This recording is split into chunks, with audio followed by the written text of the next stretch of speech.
শুরু হলো এক নতুন মহাকাশ বিপ্লব। দীর্ঘ 53 বছরের অপেক্ষার অবসান ঘটিয়ে আবারও চাঁদের অভিমুখে যাত্রা করল মানুষ। যুক্তরাষ্ট্রের ফ্লোরিডায় অবস্থিত নাসার কেনেডি স্পেস সেন্টার থেকে স্থানীয় সময় বুধবার এক ঐতিহাসিক মুহূর্তে উৎক্ষেপণ করা হল আর্টেমিস 2 মিশন। 32 তলা সমান উঁচু বিশাল এই রকেট যখন আকাশে ডানা মেলল, তখন সেই মাহেন্দ্রক্ষণ প্রত্যক্ষ করতে সমবেত হয়েছিলেন হাজার হাজার মানুষ।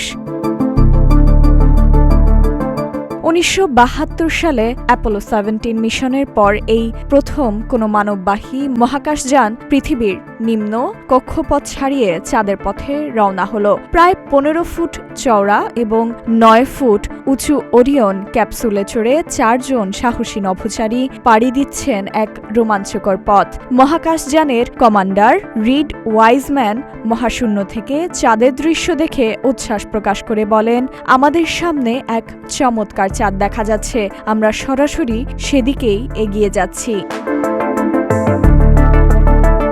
এই মিশনে অংশ নিচ্ছেন অভিজ্ঞ 4 নভোচারী। তারা হলেন নাসার commander Reid Wiseman, Victor Glover, Christina Koch এবং কানাডিয়ান স্পেস এজেন্সির জেরেমি হ্যানসেন। মোট 10 দিনের এই সফরে তারা চাঁদের চারপাশ ঘুরে নিরাপদে পৃথিবীতে ফিরে আসবেন। এটি মূলত একটি পরীক্ষামূলক যাত্রা, যা ভবিষ্যতে চাঁদের নিয়মিত যাতায়াতের পথ প্রশস্ত করবে।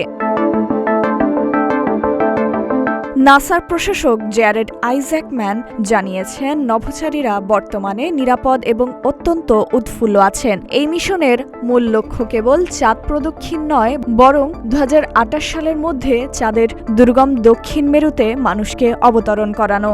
যুক্তরাষ্ট্রের প্রেসিডেন্ট ডোনাল্ড ট্রাম্প এই মিশনকে সাহসিকতার প্রতীক হিসেবে অভিহিত করেছেন। যুক্তরাষ্ট্রের দাবি, আর্টেমিস 2 কেবল চাঁদে ফেরার মিশন নয়, এটি মানবজাতির জন্য মঙ্গল গ্রহে যাওয়ার প্রথম ধাপ। নতুন প্রজন্মের আশা আর স্বপ্ন নিয়ে নভোচারীরা এখন অজানাকে জানার পথে। ডেস্ক রিপোর্ট, প্রতিদিনের বাংলাদেশ।